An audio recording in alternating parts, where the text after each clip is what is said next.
Good morning, church. Happy Sunday. I'm so glad to see your faces and to have seen your logins on the live stream. Thank you for making time to worship together today. It has been one of the great gifts of my life to serve at this beautiful church as your lead pastor. We are, of course, moving towards a transition as Lisa and I move to Colorado Springs in late June. My last Sunday is going to be June 12th. The Sunday before that, on June 5th, worship and the party after will be a celebration of the ministry that we've shared over the last 10 years. I hope that you mark your calendar with those Sundays, as well as every Sunday, to be in worship before I leave and especially after I leave. Your presence in the pews, which now, of course, means in the chairs or on your chair at home, your presence will be very important over the coming months, and I ask that you make a point to be here in worship as much as you can. That, of course, includes the live stream and in the sanctuary. If you worship through the live stream, do your very best to worship in real time on Sunday mornings at 10 o'clock, if you can. It's a way that we can be united as a congregation. In a few minutes, Robert Bishop, our moderator, will give an update on how our church, led by Cabinet, will move through this transition time. There will be work to do, and a big thanks to all of those who have already volunteered and stepped forward. The most basic way that every single person, if you hear my voice, I mean you, every single person can contribute to carrying this church through the transition in a positive way, is simply to come to worship every Sunday. You know how it feels when you look around the space and a lot of people are there. When you look at the live stream and the views are up, it feels good. It feels positive, and I hope that you'll keep that up, especially in the coming months. For now, on this day, we have the great gift of worshiping together. So come. Let everyone in all our sacred spaces receive the love of God extended in and through this community.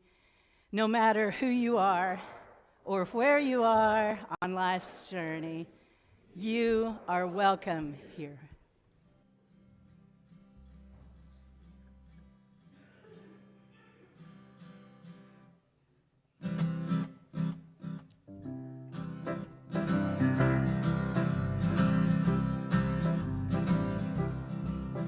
Got the whole world in her hand. She's got the whole world in her hand. She's got the whole world in her hand. She's got the whole world in her hand.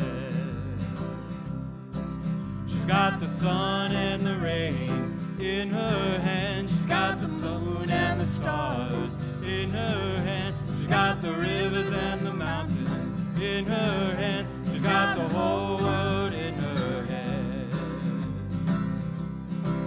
She's got her holy body in her hand. She's got her whole body in her hand. She's got her holy body in her hand. She's got the whole world in her hand.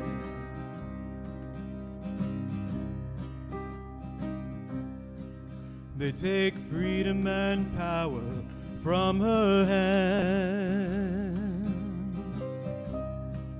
They take freedom and power from her hands. They take freedom and power from her hands. There's no compassion in their plans. For her we're gonna take a step.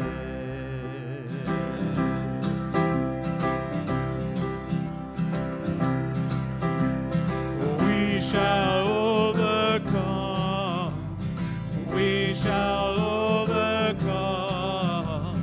We shall overcome someday. Oh, deep in my heart, I do believe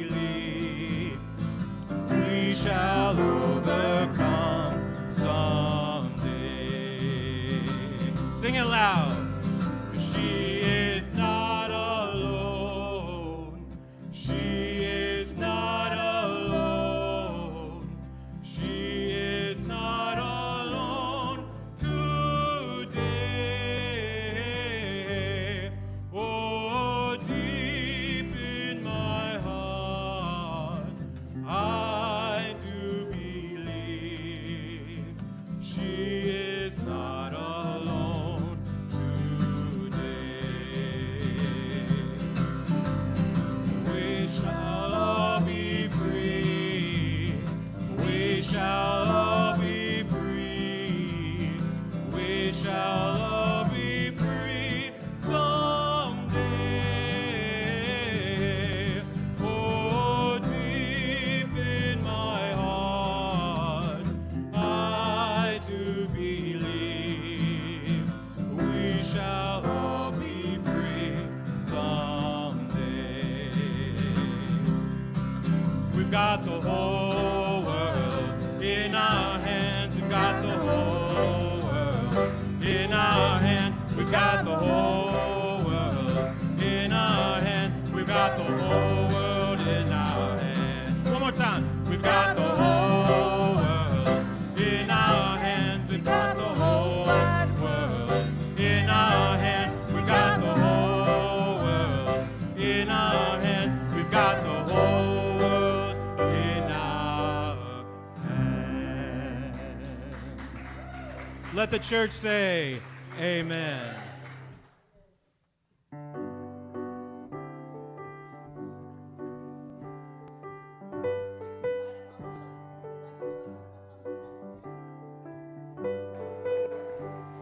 Any child is welcome.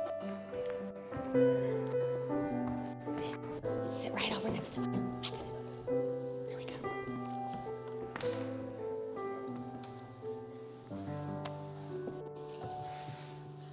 Good morning. I'm so happy to have you all here with us today. What's today? Mother's Day. It's Mother's Day. That's right. It's Mother's Day. Mother's Day is a pretty great day for a lot of people, but it's not a great day for some people. So there's people in this world, and I'm sure in this building right now and listening at home, that don't love Mother's Day. Mother's Day isn't a special holiday for them, and there's lots of reasons why. But today is a day that we get to spoil our mom, honor our mom. We get to give her presents maybe, or make her breakfast. In my house, it meant that my husband took my kids out of the house for breakfast, and I stayed in bed. It was awesome. But there's something that I wanted to share with you today, which may change the way we think about mothers. And when we think of God, do you tend to picture in your mind a man or a woman or something else completely? Does anybody want to? I typically I grew up seeing God as like a guy, like a big bearded dude with sandals and a flowing robe. This book, I wanted to read this book with you today, because this book is all about how God can be our mother too, not just our father. It's called Mother God. And my assistant here is going to hold it so you all can see the pictures. If you're at home, I will send you a link on where we can find this book because it's lovely. And I want to read it to you today. You know God the Father, but God is your mother too. You are made in her image. She is making all things new. It's hard to flip, I know. You can just figure it out. Waiting for new life to begin, God is a mother in labor. She takes deep breaths until the birth, rejoicing with friend and neighbor. Throughout day and night, God wakes to nurse the infant at her side. She snuggles her baby gently until he closes his sleepy eyes. When baby tumbles on the floor, God pulls off each tiny sock. She holds her arms out wide, and the baby learns to walk. God is Sophia wisdom, teaching what is true and right. Wisdom works, creates, orders, and plays. She calls us with joy and delight.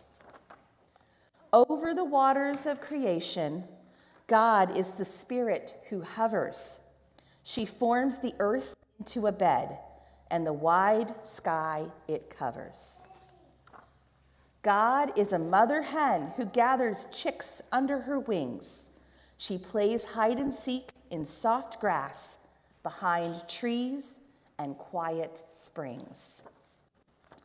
She protects her cubs from danger, God, the great mother bear. As fierce as she is tender, she guards them in her care. God is a lurking leopard, secretive, skilled, and strong. Teaching her young to swim and climb, she roars as they tag along.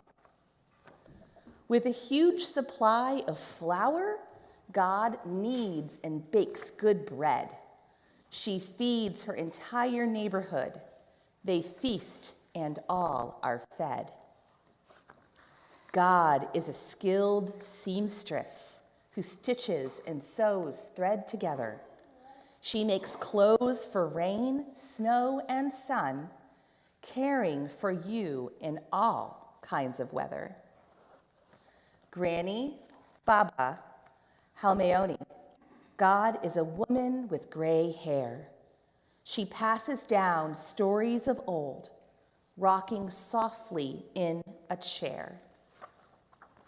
She is the God who sees you. God weeps, mourns, and cries. She comforts you through the longest night, keeping watch until sunrise. She quiets us with her songs, singing lullabies in the night. God, our nurturing mother, wraps us in holy moonlight. God is your loving mother. You are made in her image too. God calls you beloved. She is making all things new. I hope that we can go home today and we can treasure our moms and we can keep our hearts open for those who maybe don't have a mom, or they don't want to be a mom, or maybe they couldn't be a mom. And we're going to say a little prayer for all of those people today now. Can you pray with me? Okay. Dear God, thank you for being our Father and our Mother. Please bless all those mothers today, and for all of those who are sad this Mother's Day. Amen.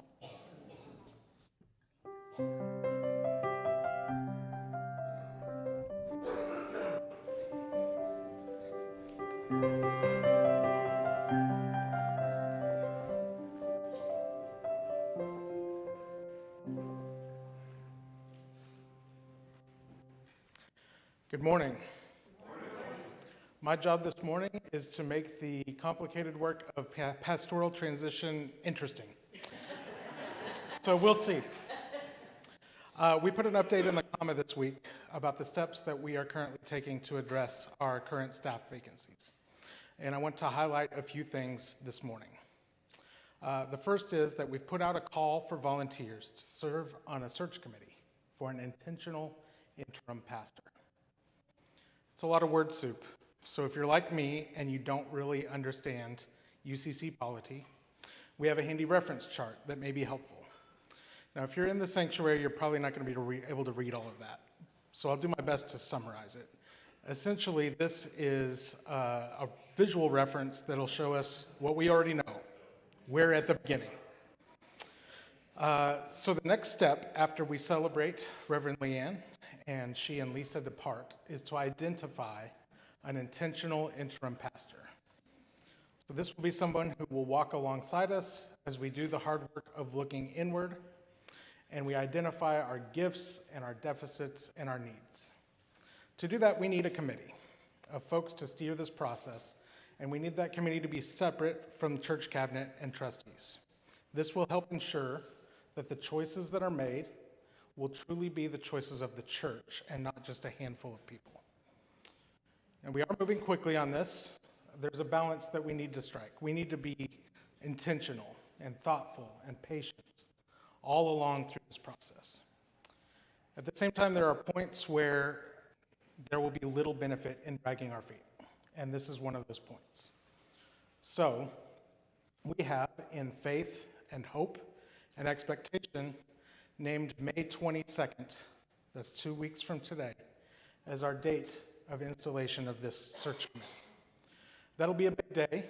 In case you walked in late or logged in late this morning, I want to make sure that you hear that that will be the day that we will be celebrating Heather Goolsby's ministry, not the 15th as we announced in the comma. So that will be on the 22nd. I encourage you to participate, to look for ways to show your gratitude for the work that Heather has done and that she's put in with our youth for the last several years. Also on that day, Reverend Phil Hodgson, our conference minister for the South Central Conference of the UCC, is a mouthful.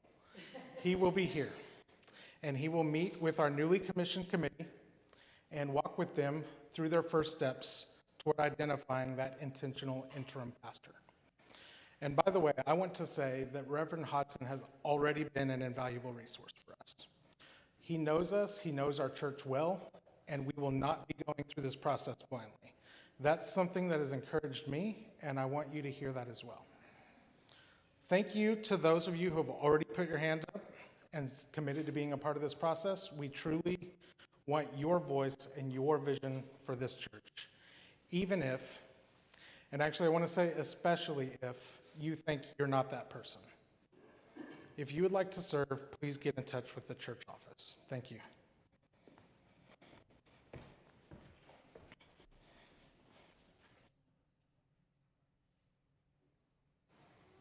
Okay, I want to take some time to go through the prayers of the people at this point.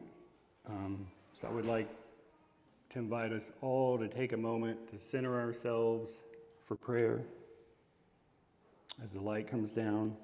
And those of you online can go ahead and enter your concerns into the chat, and I will read those in a moment.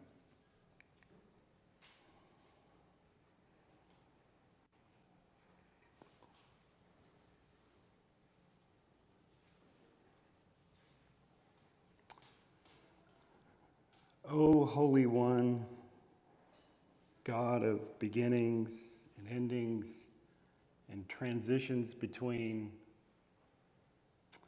you were there at the beginning of the cosmos, at the beginnings of this congregation, in and among the shadows of each of our lives, comforting us through the sorrows, poking us in times of injustice, calling us into community all the while.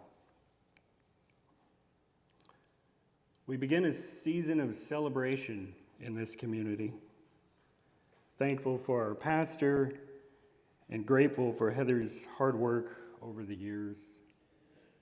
We remember their loving kindness poured out among us, their guidance and direction. We're thankful for leaders. Now, as we mark their storied time spent through cherished memories, we can't help but notice how much we'll miss them in the times ahead. A time when the opinions of a few men have the power to relaunch an assault on female bodies despite their past promises.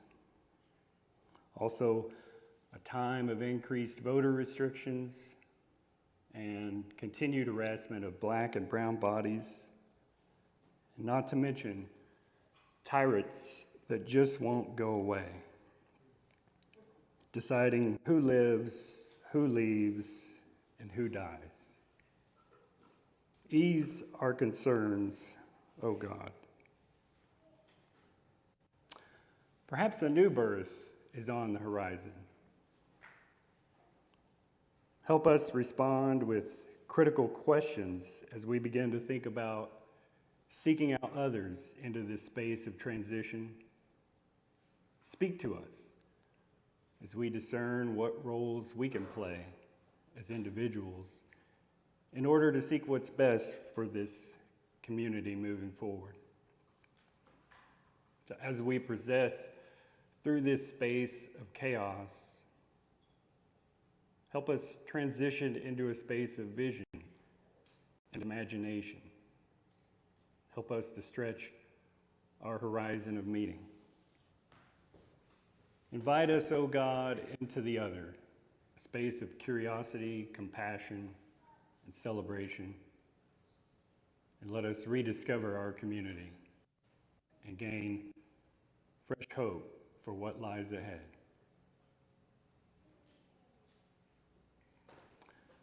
You call to us and invite us to respond. So, divine mystery of comfort and compassion, hear what is on our hearts today. We invite you to listen as we share our joys and concerns aloud or in the solitude of silence.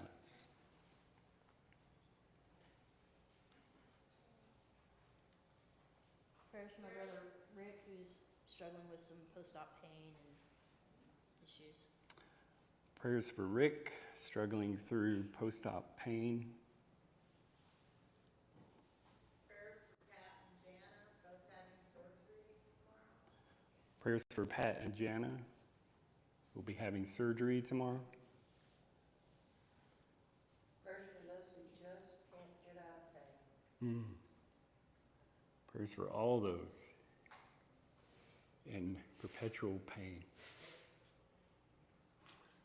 Prayers for students and teachers during STAR testing this week.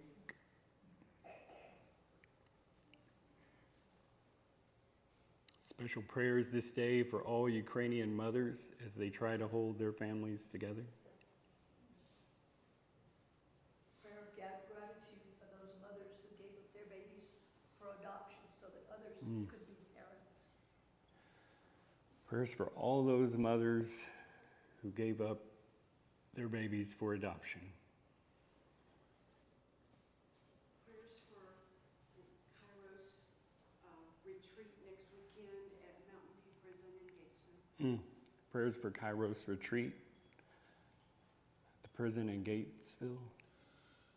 Prayers for Elise and concerns with her job. Prayers for Elise and her job. Healing prayer for Justin Davis and Bud Sojourner. Prayers for my friend Gibbon. She lost her mom this week and her sister had a heart attack. Gibbon. Prayers for Gibbon, dealing with the death of her mom, heart attack. Prayers for those battling mental health illness. Yes, thank you. Prayers for those battling mental health issues. Gratitude for reconciliation among family. Continued prayers for Ukraine and those countries providing refuge for displaced Ukrainians. Prayers for our Supreme Court justices.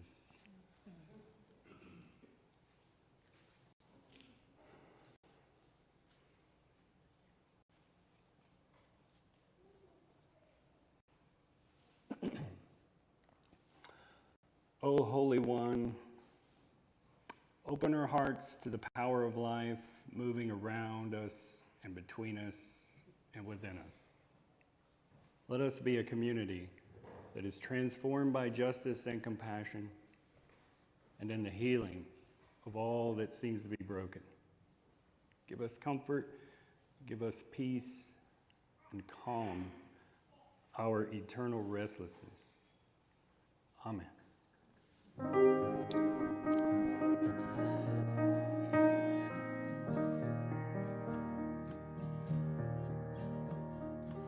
Think about her love. Think about her goodness. Think about her grace that's brought us through.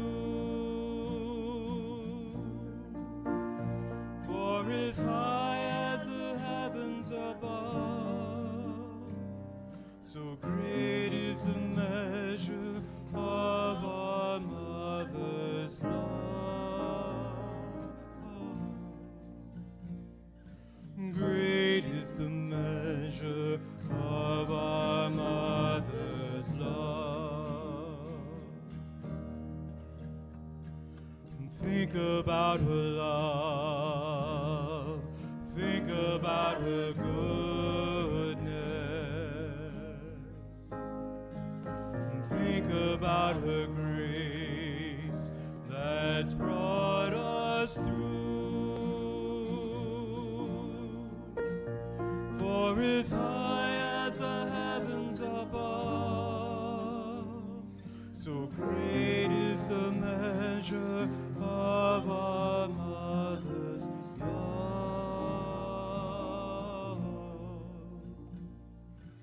Great is the measure of our mother's love.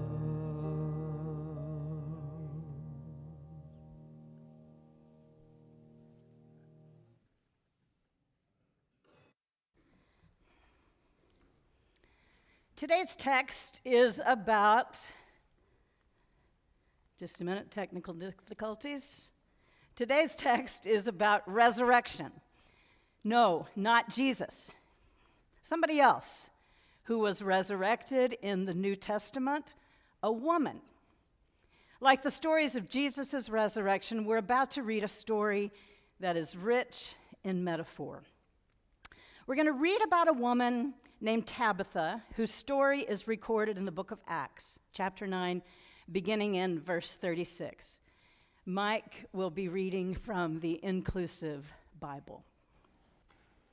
Now in Joppa there was a disciple, a woman named Tabitha, or Dorcas in Greek, who never tired of doing kind things or giving to charity. And about this time she grew ill and died. And they washed her body and laid her out in an upstairs room. Joppa was a port city in Judea. It's now called Jaffa, and it's essentially a neighborhood of Tel Aviv. It's been regenerated in recent decades, and it's bustling with shops and art galleries and flea markets. But in the ancient world, as one of the world's oldest ports, Joppa is said to have been the port from which Jonah left, only to get swallowed by the whale. Remember that? The big fish. This story about Tabitha was probably written after Joppa had been destroyed by Emperor Vespasian around 68 CE, but the story is set a few decades before, shortly after Jesus had been crucified. We're told that a woman named Tabitha has died. Also note that her name in Greek is Dorcas, indicating that she likely interacted with both Jews and Gentiles. Tabitha is identified as a disciple. Did you get that? She is the only woman named in the New Testament as a disciple. But as Dr. Will Gaffney notes, we should not consider Tabitha as the only woman disciple. Looking closely at the text, the use of the indefinite article before the feminine form of the word translated as disciple means that Tabitha is a disciple, not the female disciple. Tabitha is respected, beloved, and very important in her community. She was known for her good works, her charity. As we're about to read, she was a disciple important enough to bring the Apostle Peter to town. Earlier in the chapter, we learned that Peter is in a nearby city called Lydda. Since Lydda was near Joppa, the disciples sent 2 couriers to Peter with the urgent request, "Please come over to us without delay." So Peter set out with them as they asked. We're told that Tabitha had fallen ill. She died, her body prepared and laid out in an upstairs room. Peter was summoned, and he interrupted the healing tour that he was on to come and see. Lydda was nearby, as is noted, but it's still around 20 miles. Walking, it would have taken him a whole day, not to mention how long it took for him to get the word that she had died. By the time he got there, Tabitha was definitely dead. Upon his arrival, they took him upstairs to the room. Now all the townswomen who had been widowed stood beside him weeping and showed him the various garments Dorcas had made when she was still with them. Isn't that a touching description? I think it is. Most of us have probably been in a situation where someone beloved has died, and everyone who loved them gets together to cry and to talk about how wonderful they were, how much they missed them. In this case, a group of women has gathered weeping. They've brought with them clothing that Tabitha made for them. In the text, they are identified as widows, but that was a more inclusive term than we might realize. A widow might have been a once married woman whose husband had died, or a divorced woman, or simply an unmarried woman who was no longer under her husband's protection. Throughout Jewish history, of course, those who were unprotected by standard means of protection are described loosely as widows. Throughout the biblical tradition, caring for widows and orphans is a primary way by which God's righteousness and justice is demonstrated. Learn to do good, bring justice to the fatherless, plead the widow's cause. Father of the fatherless and protector of widows is God in God's holy habitation. The Lord watches over the sojourners. God upholds the widow and the fatherless. You shall not mistreat any widow or fatherless child. Tabitha was someone who took this seriously. She was likely a woman of some means. In her own way, she offered protection to women who had none, and they loved her for it. Peter first made everyone go outside, then knelt down and prayed. And turning to the body, he said, "Tabitha, stand up." She opened her eyes and then looked at Peter and sat up. He gave her his hand and helped her to her feet. And the next thing he did was to call in those who were believers, including the widows, to show them that she was alive. And this became known all over Joppa, and because of it, many came to believe in Jesus Christ. So Peter remained a while in Joppa, staying with Simon, a leather tanner.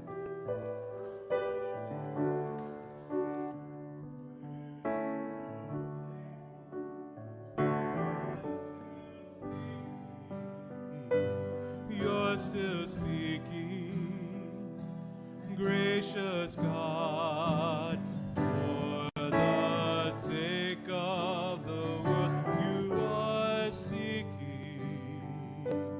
We are listening now. We're so thankful that you are still speaking. You're still speaking, gracious God, for the sake of the world you are seeking. We are listening now.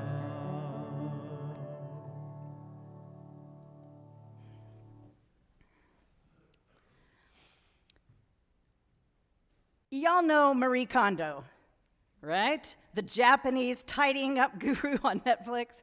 Her show was all the rage a few years ago. I don't know, was it 2 years ago, 5 years ago, 10 years ago? I don't know, maybe it still is. Here's how she gets people to get rid of clothes. Every person in the household has to take every piece of clothing that they own and make a big pile of it. Would that take you a long time? Yes, to empty out your closets and your dresser drawers and your storage bins and, is our mic okay? Okay, your storage bins and laundry baskets and coat closets and wardrobes of every piece of clothing that you own. I picture this giant pile of clothes on top of the bed, reaching to the ceiling with little piles falling off here and there. Marie Kondo says she does it this way to shock people. When you see just how much clothing you really have, suddenly you don't want that much clothing. Today we've read about a woman, Tabitha, who makes clothes for people. The consistent voice of the biblical tradition is that we are to feed the hungry, care for the sick, visit the imprisoned, welcome the stranger. We get that. I mean, we may not do it, but we know that we're supposed to. But the Bible also instructs us to clothe the naked. That one is a little hard to imagine, at least in our context. We donate clothes to people who don't have enough, but I can't recall ever seeing a naked person. Don't get me wrong, I have in a certain context. But I have never seen a person in public unclothed who didn't choose to be that way. Nakedness is just not something that we encounter as a problem, at least not in our world, that cheaply, easily, and disposably produces 80 billion new garments every year. Millions of tons of used clothing ends up in landfills. Some of it gets passed along charitably. Clothing is cheap and ubiquitous. Not many people go around naked because they cannot access clothing. But in the time of Acts, there was not a global industry providing all kinds of cheap clothing to people. Instead, clothing production was mostly done in the household. It was a high skill and labor-intensive task, and it wasn't cheap. Maybe that's why there are biblical laws protecting a person's clothing. Proverbs 22 says, "If you take your neighbor's cloak in pawn, you shall restore it before the sun goes down." The implication is that you've only got one coat. Probably the average person in the ancient world only had one set of clothes: a loincloth, a shirt, and an overgarment coat, maybe a belt and some sandals. And if you fell on hard times and you didn't have the money, the equipment, the skills, or the strength to make yourself clothing, then as they wore out, having to go naked was a real possibility, a possibility that would cut you off from society. In first century Joppa, a Palestinian, Christ-following Jewish woman named Tabitha made clothes for the women who were too old or too sick or too poor to make their own clothes. She was beloved for it. When she got sick and died, women gathered to grieve and to show each other the garments that Tabitha had made them. Though she was likely a woman of means, Tabitha doesn't only donate money. She is a hands-on kind of disciple. She makes the widows in her community clothing with her own hands, a labor-intensive, high-skill, time-consuming process. These are the clothes that the women show to Peter after Tabitha has died. And they are not just any shirts and coats. These clothes are Tabitha's love, her good works, her relationships. She sewed individual garments tailored to individual women. And after she was gone, these clothes were a testament to her life. In first century Palestine, this is what the early church looked like. It looked like Tabitha, who called herself Dorcas with Gentiles to make it easier to get to know them, who had resources and skills, who worked with her own hands to build relationships with those who needed community and clothing. The story tells us that Peter shooed everybody out of the room. He knelt down and prayed next to Tabitha's dead body. He said, "Stand up." And lo and behold, she did. It won't surprise you to hear that I don't read this to be in any way literal. Peter did not resuscitate a woman who had been dead for days. This story contains much more than literal truth. The literal meaning of metaphor, by the way, the linguistic meaning, is that which carries you beyond. Meta means beyond. For means to carry.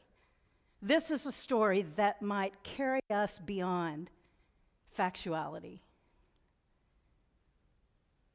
Tabitha is gone, but we are still called to care for the most vulnerable, just as she did. The poor are always with us, and the world is filled with Tabithas. Whenever we tell their stories, whenever we offer protection to those who need it, Tabitha lives. In fact, Tabithas live, including a great many in this very church. You might not know this, but through the years, a dedicated group of knitters have, in a way, carried on Tabitha's legacy. They meet and lovingly knit prayer shawls for anybody who might be in need of comfort, anyone who might need to be reminded that this community is praying for them, that we embrace them in love and coziness. I always have a prayer shawl ready to go. I carry one in the trunk of my car, and I've passed out many of them through the years. When my younger brother Colin died a few years ago, a prayer shawl from this church was stretched across his bed in the hospital. My mother still has it. Just as we can imagine Tabitha drawing some comfort from this act of compassion, lovingly crafting garments for people who needed them, our knitters infuse each stitch with loving intention as they have created prayer shawls. And by the way, it takes a long time to knit one. If you're not a knitter, you might not realize that.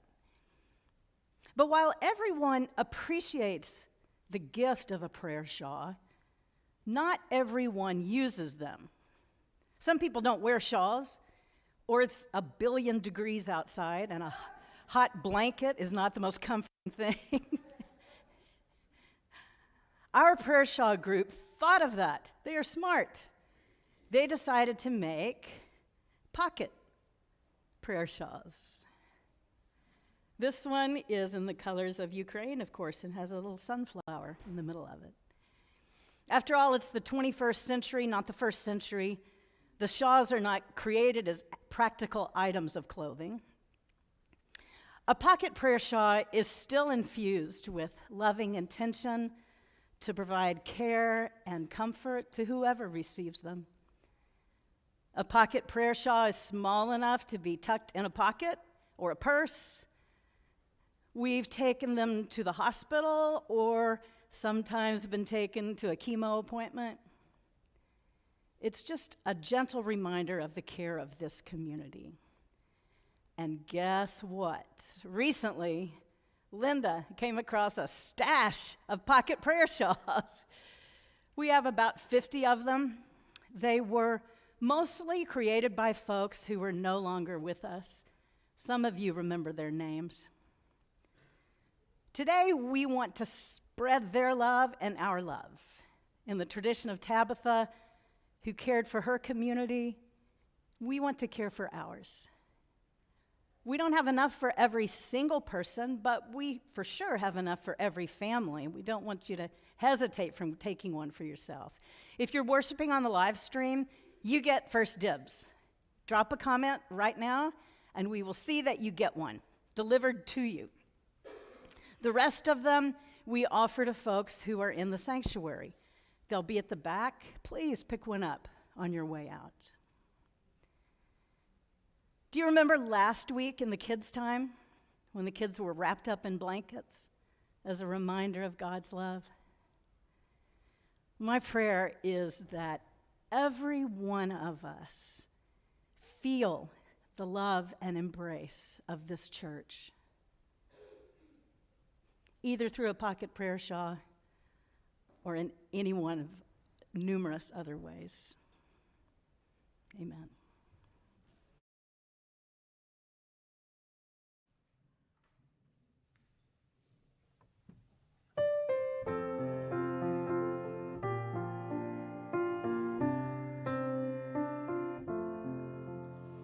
Restless weaver, ever spinning threads of justice and shalom, dreaming patterns of creation where all creatures find a home, gathering up life's varied fibers, every texture, every hue.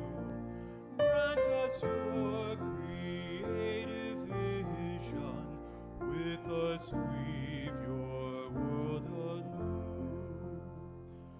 When our violent lust for power ends in lives abused and torn, from compassion sturdy fabric, fashion hope and trust reborn.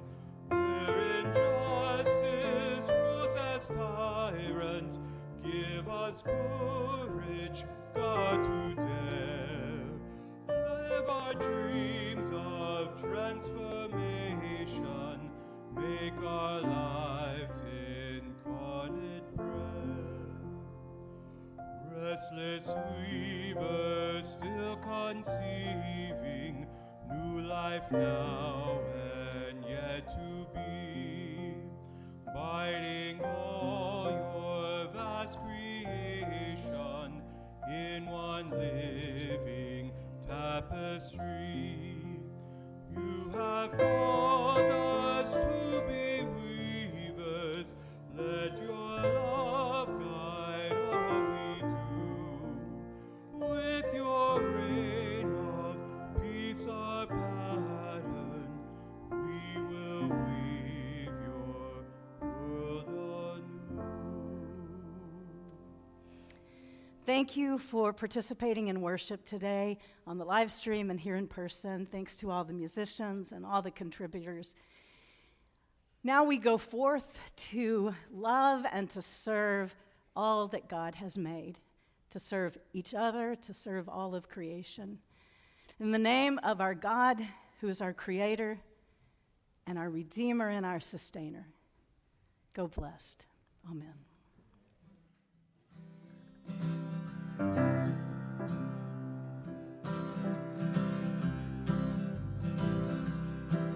She's got the whole world in her hand. She's got the whole world in her hand. She's got the whole world in her hand. She's got the whole world in her hand. She's got the sun and the rain in her hand. She's got the sun and the stars in her hand. She's got the rivers and the mountains in her hand. She's got the whole world in her hand. She's got a holy body in her hand. She's got her whole body in her hand. She's got a holy body in her hand. She's got her whole world in her major. We've got the whole world in our hands. We've got the whole world in our hands. We've got the whole world in our hands.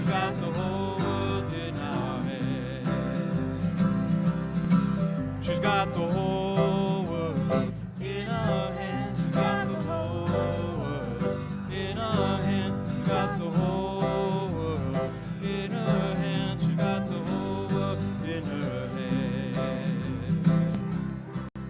She's got the sun and the rain in her hand. She's got the moon and the stars in her hand. She's got the rivers and the mountains in her hand. She's got the whole world in her hand.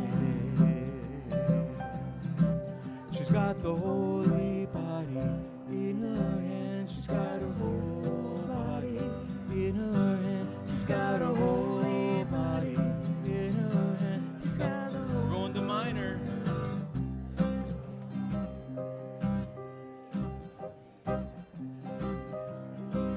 They take freedom and power from her hand.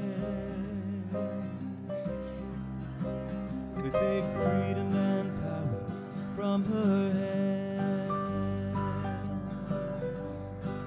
They take freedom and power from her hand. There's no compassion in their place. For her we're gonna take a stand.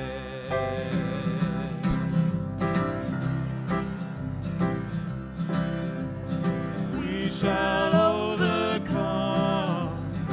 We shall overcome. We shall overcome someday. Oh, deep in my heart, I do believe we shall overcome someday. She is not alone. She is not alone. She is not alone today. Oh, deep in my heart, I do believe she is not alone today. We shall all be free.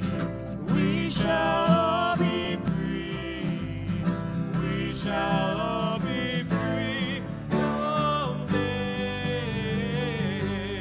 Oh, deep in my heart, I do believe we shall all be free someday.